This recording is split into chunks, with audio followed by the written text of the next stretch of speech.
దమ్ము ధైర్యం మాట్లాడటం సరికాదు, దమ్ము ధైర్యం అని మాట్లాడిందట హోంమంత్రి గారు. దమ్ము ధైర్యం అని మాట్లాడటం సరికాదు, హోంమంత్రి అనిత వ్యాఖ్యలపై మండలి చైర్మన్ ఆగ్రహం. శాసన మండలిలో హోంమంత్రి అనిత చేసిన వ్యాఖ్యలపై మండలి చైర్మన్ మోషన్ రాజు ఆగ్రహం వ్యక్తం చేశారు. మంత్రి అయి ఉండి దమ్ము ధైర్యం అని మాట్లాడటం సరికాదని ఎతో పలికారు. మహిళలు చిన్నారులపై జరుగుతున్న అఘాయిత్యాలు హత్యలపై సోమవారం శాసనమండలిలో చర్చ సందర్భంగా ప్రభుత్వం తీరు నిరసిస్తూ వాకౌట్ చేస్తున్నామని మండలి ప్రతిపక్ష నేత బొత్స సత్యనారాయణ ప్రకటించారు. వెంటనే హోంమంత్రి అనిత మాట్లాడుతూ నిజంగా దమ్ముంటే కూర్చోమనండి అంటూ దురుసు వ్యాఖ్యలు చేశారు. చైర్మన్ మోషన్ రాజు స్పందిస్తూ బాధ్యత కలిగిన మంత్రి అయి ఉండి దమ్ము ధైర్యం అని మాట్లాడటం కరెక్ట్ కాదు అని హితవు పలికారు. దీంతో అనిత క్షమాపణ చెప్పారు. ఇది అంటాం ఎందుకు క్షమాపణ చెప్పడం.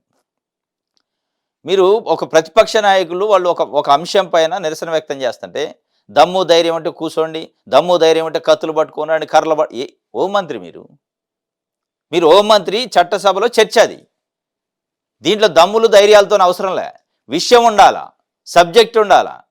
ఆ విషయం పైన మీరు వాళ్ళు అడుగుతారు, మీరు సమాధానం చెప్పాలా. దీంట్లో పెద్ద గట్స్ దమ్ము ధైర్యాలు 6 ప్యాక్లు అవసరంలే. అంటే శాసనమండలిలో మాట్లాడడానికి శాసనసభలో మాట్లాడడానికి దమ్ములు ధైర్యాలు కావాలా? కొట్లాటకైతే కావాలా, కర్రలు పట్టుకొని కొట్లాడటానికి దమ్ములు ధైర్యాలు కావాలా, మాట్లాడటానికి ఏముంటుంది. చట్టసభలో సభ్యులు ప్రశ్నిస్తారు ప్రభుత్వాన్ని. మీరు హోంమంత్రిగా ఉండి దమ్ము ధైర్యం కరెక్ట్ కాదని శాసనమండలి చైర్మన్ను వార్నింగ్ ఇస్తే అప్పుడు క్షమాపణ చెప్పారట.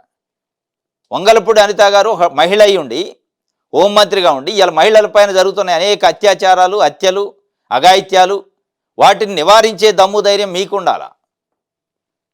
వాటిని నివారించే దమ్ము ధైర్యం లేకపోవటాన్నే డిప్యూటీ సీఎం పవన్ కళ్యాణ్ గారు మీకు ఆ దమ్ము ధైర్యం లేదు, మీరు అవసరమైతే హోంమంత్రి నేనే తీసుకుంటాను, మీ వల్ల కావట్లేదని చెప్పే పరిస్థితి వచ్చింది.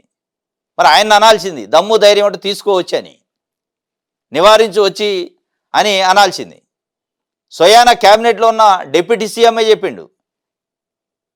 మీరు మండలిలో ఏదో ప్రతిపక్ష నాయకులు లెక్క బయట ప్రసంగాలు మాట్లాడినట్టు పొలిటికల్ ప్రసంగాలు లెక్క మాట్లాడితే ప్రజలకు ఒరగదు.